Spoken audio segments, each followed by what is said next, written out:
Hi everyone, मैं हूं निखिल और आप देख रहे हो टेक इन डिज़ाइन।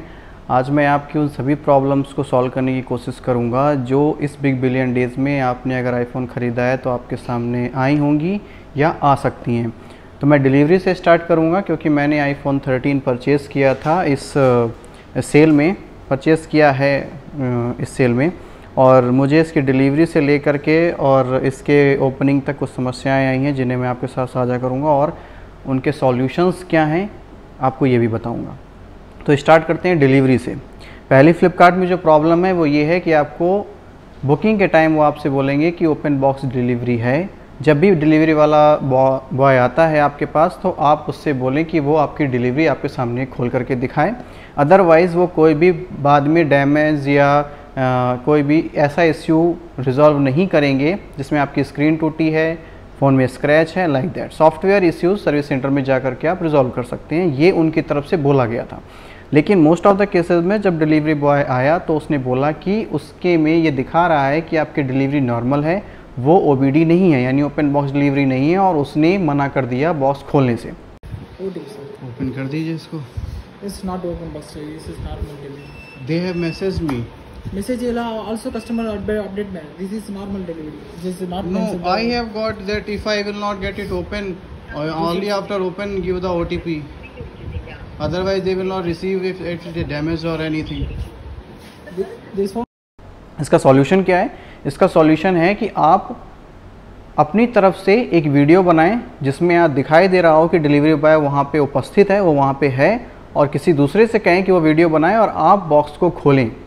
वो नहीं खोलेगा, कोई दिक्कत नहीं है, लेकिन आपके पास एक सबूत होगा कि हाँ आपने बॉक्स को उसी टाइम खोला है, उसके साथ आपने कुछ भी छेड़छाड़ नहीं की है। एटलीस्ट आपके पास प्रूफ होगा कि वो किस हालत में आपके पास आया था। जैसे मैं बताता हूँ, ये इसी बॉक्स में सिंपली ऐसे ही डला हुआ आया था। इसमें कोई भी बबल रैप नहीं था, इसमें कोई भी कवर नहीं था। जनरली एक कार्डबोर्ड डला होता है या बबल रैप होता है, लेकिन ऐसा कुछ भी नहीं था। दूसरी प्रॉब्लम क्या थी? ऊपर वाली स्ट्राइप पहले से ही कट थी, सिर्फ मैंने एक साइड की सील खोली है, जो जनरली एप्पल के प्रोडक्ट्स में एक सील ओपन करने की होती है कागज़ से। तो इसमें सिर्फ एक ही थी जो पहले से बंद थी, एक खुली थी। तो पहले से जो मेरा डाउट था वो थोड़ा सा इसलिए हुआ। जो सेकंड मेजर डाउट था कि जब भी आप कोई नया प्रोडक्ट खरीदते हो ये एप्पल का, तो एक पतली सी ट्रांसपेरेंट पॉलीथीन पूरे प्रोडक्ट में चढ़ी होती है, जो इसमें नहीं थी। वो मोस्ट ऑफ द केसेस में नहीं मिली जिन्होंने भी सेल से मोबाइल फ़ोन परचेज़ किया है। ठीक है, इसके बाद ये येलो कलर का एक सील है जिसमें QR कोड है, सिर्फ यही था। एक ब्लैक एंड वाइट कलर का एक seal most of the time रहता है जो इसमें नहीं था। चलिए कोई बात नहीं, मैंने इसे ओपन किया। अंदर जब मैंने मोबाइल खोला तो वो अच्छी खासी कंडीशन में था, उसमें कोई प्रॉब्लम नहीं थी, और इसमें केबल थी और सारे आइटम्स थे जो इसमें होने चाहिए। लेकिन अगर आपको किसी भी तरीके का डाउट होता है कि आपके फ़ोन में कुछ प्रॉब्लम हो सकती है, या आप डर रहे हो कि आपका भी प्रोडक्ट इसी हालत में आपके पास आया है और उसमें कोई समस्या तो नहीं है, अगर आप इससे पहले आईफोन चूज़ कर चुके हो या इससे पहले आप आईफोन लंबे समय से यूज़ कर रहे हो, तो आपको पता है कि वो किस तरीके से काम करता है, उसमें कौन से फंक्शन हैं, उसमें अगर कोई अनइवन चीज़ है, कोई और चीज़ है, तो आप जान जाओगे। लेकिन अगर आप फर्स्ट टाइम आईफोन यूज़र हो तो सकता है कि आपको छोटे छोटे डिफरेंसेस पता ना चलें। इसलिए मैं आज आपको 1 बाय 1 बताऊंगा कि अगर आपके पास एक ऐसा नया प्रोडक्ट आता है, क्योंकि मैंने इससे पहले 3 बार आईफोन यूज़ किया है, 7, 10 और इस टाइम मैं 11 यूज़ कर रहा था, और अभी मैंने 13 में स्विच किया है। तो अगर आपको कभी भी फर्स्ट टाइम आप आईफोन यूज़ कर रहे हो और आपको डाउट है, आप सेल से परचेज़ किया है और जब आपको बहुत अच्छा डिस्काउंट मिलता है तो आप बहुत खुश होते हो, आप ध्यान नहीं देते छोटी छोटी माइनर चीज़ों में, तो मैं आपको बताऊंगा कि आप कैसे छोटी छोटी चीज़ों को ध्यान दे सकते हैं, आप कैसे चेक कर सकते हैं कि आपका प्रोडक्ट जेन्युइन है, उसमें कोई प्रॉब्लम नहीं है। तो मैं स्टार्ट करता हूँ कि आईफोन में आप 3 मेन चीज़ों को चेक कर सकते हैं कि उनमें प्रॉब्लम है या नहीं है। पहला डिस्प्ले, दूसरा बैटरी, और इसके बाद उसकी मेन इन्फॉर्मेशन जो कि आपके मोबाइल की मॉडल नंबर या सीरियल नंबर इससे रिलेटेड होगा। तो सबसे पहले आते हैं डिस्प्ले पे। अगर आपको डिस्प्ले चेक करना है कि वो डिस्प्ले जेन्युइन है या नहीं है, उसका एक सबसे इम्पॉर्टेंट तरीका है कि अगर वो थर्ड पार्टी का डिस्प्ले है और आपका ओरिजिनल डिस्प्ले नहीं है, तो आप अपनी सेटिंग में जाइए। सेटिंग में एक होगा डिस्प्ले एंड ब्राइटनेस का ऑप्शन। आप डिस्प्ले एंड ब्राइटनेस में जाओगे तो उसमें ट्रू टोन का ऑप्शन आता है। वो ट्रू टोन का ऑप्शन सिर्फ एप्पल के ओरिजिनल डिस्प्ले में ही आता है, वो कभी भी थर्ड पार्टी डिस्प्ले पे नहीं दिखाई देता है। अगर बाय द चांस वो दिखाई दे भी रहा है तो आप उसको इनेबल करोगे या डिसेबल करोगे तो आपकी स्क्रीन में कोई फ़र्क नहीं पड़ेगा। जबकि एप्पल का जो ओरिजिनल डिस्प्ले होता है उसके ट्रू टोन को अगर आप टॉगल करते हो इनेबल और डिसेबल में तो हल्का सा येलोइश टिंट आता है। डिसेबल करोगे तो पूरा स्क्रीन ब्लूइश होगा एग्जैक्ट वाइट, और अगर आप उसको इनेबल करोगे तो हल्का सा येलो टोन आ जाएगा। ऐसे आप चेक कर सकते हो कि आपका जो डिस्प्ले है वो ओरिजिनल एप्पल का डिस्प्ले है या किसी ने थर्ड पार्टी डिस्प्ले लगाया हुआ है। इसके बाद आते हैं बैटरी पे। बैटरी को चेक करने के दो तरीके हैं, या तो आप उसका हेल्थ चेक करो कि उसकी हेल्थ कैसी है, बैटरी की कंडीशन कैसी है, और या तो आप ये चेक करो कि वो बैटरी सच में एप्पल की ही है या उसमें किसी दूसरी थर्ड पार्टी बैटरी को लगाया गया है। हेल्थ कैसे चेक करेंगे? कई बार आपको हेल्थ 100% दिखाई देगी उसमें, लेकिन हो सकता है कि उसकी स्ट्रेंथ उतनी ना हो। आप कैसे चेक करेंगे? या तो आप अपने किसी भी दूसरे आईफोन को जो उसके नियर बाई वर्जन का हो, 12 या 14 पॉसिबल नहीं है आपके पास, 12 हो किसी के पास, तो आप उसको रखो। या किसी ने अगर वीडियो डाल रखा हो कि उसकी बैटरी कितनी देर में ड्रेन होती है, आप सेम वीडियो चला करके देख सकते हो। या दूसरा तरीका मैं जो बता रहा हूँ, आप 12 को और 13 को पास में रखो, आप सेम वीडियो यूट्यूब में आधे घंटे तक फुल ब्राइटनेस में रन करो और देखो कि आपकी और उसकी बैटरी में कितना ड्रेन होता है। अगर 1 या 2% का ही डिफरेंस है तो कोई भी मेजर इश्यू नहीं है, लेकिन अगर दोनों में बहुत ज़्यादा डिफरेंस है 6%, 7%, 8% का, तो फिर आपको चिंता करने की ज़रूरत है। दूसरा तरीका है जिसमें आपको कंपैरिजन की ज़रूरत नहीं है। आप कैमरा लो, कैमरा उठाओ, उसमें बर्स्ट फोटो लेना स्टार्ट करिए। बर्स्ट फोटो लेने के लिए आपको क्या करना है? आपको सिंपली अपना कैमरा ओपन करना है। उसके बाद अगर आप क्लिक करोगे फ़ोटो के बटन को तो सिर्फ एक बार फ़ोटो खींचेगी। अगर आप दबाए रहोगे तो एक छोटा सा वीडियो बनेगा। आपको क्या करना है? क्लिक करते ही लेफ्ट साइड में उसको स्वाइप कर देना है, तो बर्स्ट फोटोज़ स्टार्ट हो जाएंगी। आपको 600 बर्स्ट फोटोज़ लेनी है अब एक सिंगल रन में। लगातार 600 फ़ोटोज़ लेनी है आपको अपने मोबाइल से, ठीक है। कभी कभी क्या होगा कि जब आप बर्स्ट कर रहे हो और अगर आपका साइलेंट मोड ऑफ है, यानी उसमें वॉल्यूम है, तो आपको एक हैप्टिक टच फील होगा। जब भी आप क्लिक करते हैं तो थोड़ा सा वाइब्रेशन होता है। 200-250 फ़ोटोज़ के बाद वो वाइब्रेशन बंद हो सकता है, तो चिंता मत करना, वो उसकी सिक्योरिटी की वजह से और सेफ्टी फीचर है कि 250 के बाद वो हैप्टिक टच बंद कर देता है। आपको 600 फ़ोटोज़ लेनी है लगातार। अगर आपकी बैटरी अच्छी है, अच्छी कंडीशन में है, तो आपका बैटरी लेवल मैक्सिमम 2% तक ही गिरेगा, और अगर आपका मोबाइल एकदम नया है तो उसे 1% ही गिरना चाहिए, इससे ज़्यादा नहीं गिरना चाहिए, ठीक है।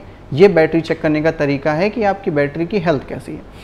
दूसरा कि वो बैटरी जेन्युइन है या फिर किसी थर्ड पार्टी एप्लीकेशन की बैटरी है, इसको चेक करने का एक सिंपल तरीका है। आप अपने सेटिंग में जाइए, उसमें जहाँ पे बैटरी का ऑप्शन है उसको खोलिए। अगर आपका जेन्युइन बैटरी है तो आपका पूरा का पूरा पोर्टफोलियो उसमें दिखा रहा होगा, बैटरी हेल्थ दिखाएगा, उसके नीचे आपका बैटरी कब कब किस स्क्रीन टाइम पे चला है, कितनी देर किस एप्लीकेशन ने यूज़ किया है, वो सब दिखाएगा।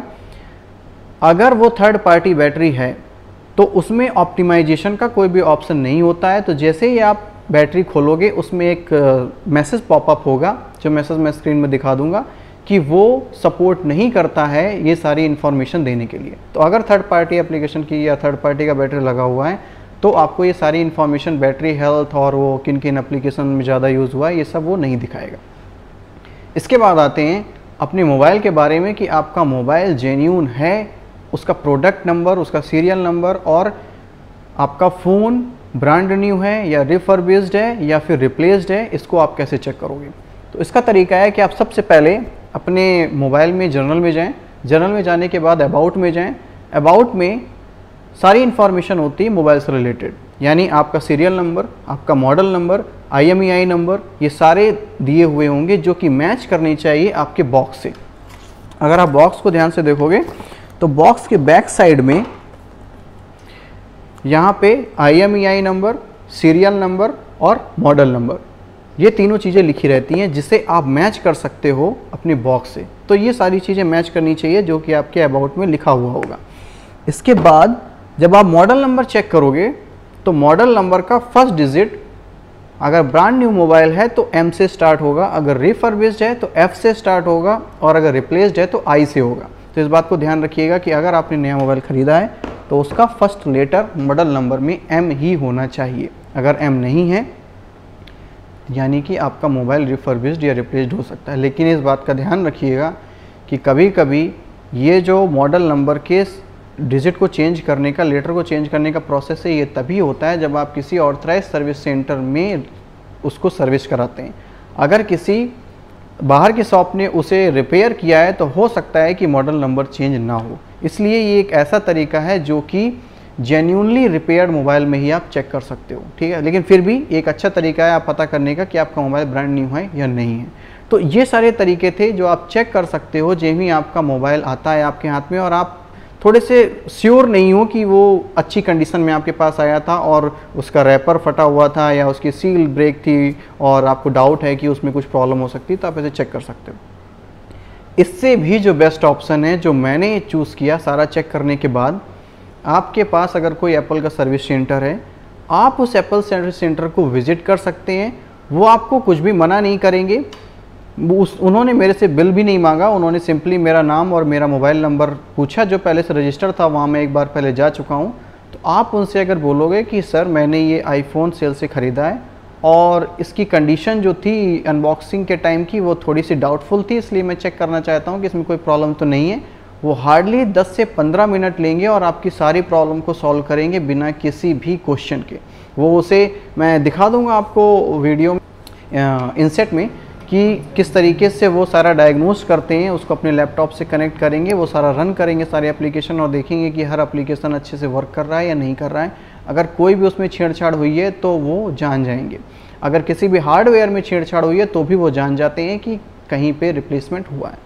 कैमरे को उन्होंने अच्छे से चेक किया, उन्होंने पूरा बैक साइड का पैनल चेक किया, उन्होंने स्क्रीन को प्रेस करके चेक किया कि कहीं ऐसा तो नहीं है इसको खोला गया है और रिप्लेस किया गया है। उन्होंने एक एक चीज़ चेक की। मैंने उन्हें केबल भी दिखाई, उन्होंने केबल भी देख करके बताया कि ये जेन्यून है, ऑथेंटिक है, कोई प्रॉब्लम नहीं है। तो अगर आपका एप्पल सर्विस सेंटर पास में ही है, ऑथराइज सर्विस सेंटर, तो बेस्ट ऑप्शन है। इंडिविजुअली चीज़ें चेक करने से अच्छा है कि आप एक बार सर्विस सेंटर जाओ, उन्हें दिखा दो। आपको 6 दिन का रिप्लेसमेंट मिलता है फ्लिपकार्ट सेल में, तो बेहतर है कि आप जितना जल्दी हो सके उतना कर लो। तो आप वहाँ पे जाएंगे तो आपको क्लियरली बता देंगे कि आपके मोबाइल में कोई प्रॉब्लम है या नहीं है। तो मेरा ये आज का रिव्यू था कि अगर आप फ्लिपकार्ट सेल में थोड़ा सा इस टाइम पे प्रॉब्लम चल रही है, बहुत सारे लोगों ने ये कंप्लेन किया है कि उनके में छोटे छोटे इश्यूज़ थे जिसको लेकर के वो डाउटफुल थे, तो आप इस तरीके से अपना डाउट क्लियर कर सकते हो, अपने को बाद में आने वाली परेशानियों से बचा सकते हो। तो अगर आपको वीडियो अच्छा लगा तो प्लीज़ लाइक और सब्सक्राइब करिएगा। सब्सक्राइब जरूर करिएगा क्योंकि मैं फ्यूचर में ऐसे वीडियो लाता रहूँगा, 13 के कंपैरिजन का लाता रहूँगा। और मैंने अनबॉक्सिंग का वीडियो नहीं डाला था क्योंकि उस टाइम तक मैं श्योर नहीं था। मैं आज ही सर्विस सेंटर गया और मैंने चेक किया आया कि इसमें कोई प्रॉब्लम तो नहीं है। तो अब मैं डालूँगा और अगर उससे रिलेटेड कोई इन्फॉर्मेशन होगी तो मैं ज़रूर आपको साझा करूँगा। Thank you so much, bye bye, take care.